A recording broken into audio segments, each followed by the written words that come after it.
Hello, my name is Adam Witt, and today we are going to cover number 12 on the Mario countdown list. And today we are going to be covering Mario 64. One of the first 3D Mario games that came into an existence.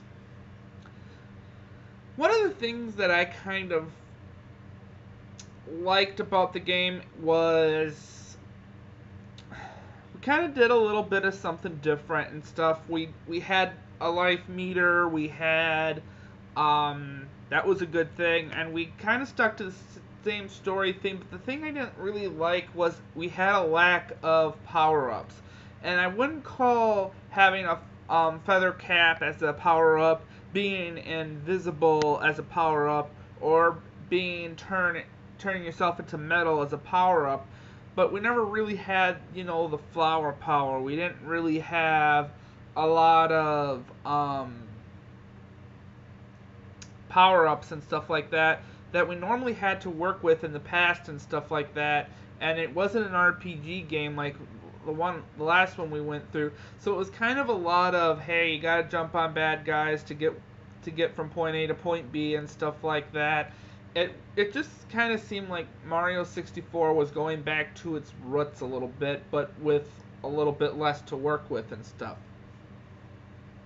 But it made a good game and whatnot, and it even made it a challenging game and stuff, which was a good thing. And then they even made a a protege to this game as well. They made Mario 64 for the DS, so another good game where we could actually play with other characters and stuff. And I wish they would have done that with the N64 a little bit, because I felt like if we're not going to use weapons, we should have other characters to use, and it was just kind of a Mario thing. So yeah, I'm going to go and say that between the DS and the N64, it's going to be one and the same and stuff like that.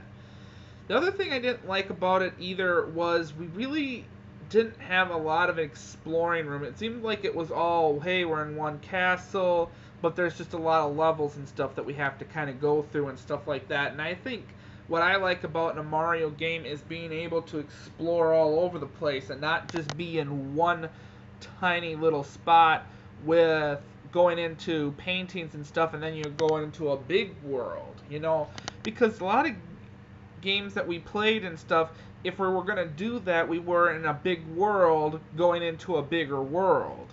And that's kind of what Paper Mario kind of brought into the mix of things. That's what a lot of futuristic video games kind of got themselves into a little bit. It was kind of like big world, even bigger world as we got into the next chapter in the game or whatever and whatnot. So that was the other thing that was kind of missing. It was like, hey, we're in a small spot, but we have a good sized world to work with and stuff. And I can understand that Nintendo 64 was the new thing and they were trying to launch something over here and see what would come out of it, but it was just a little bit too,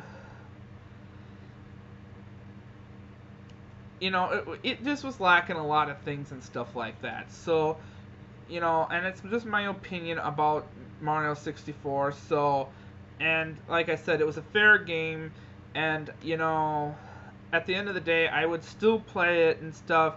Probably still get the good challenge and whatnot. It's just not probably the most entertaining game that you could imagine. So, but it's not the worst. So with that being said, that's my blog for this video. My name is Adam Witt, and thanks for watching.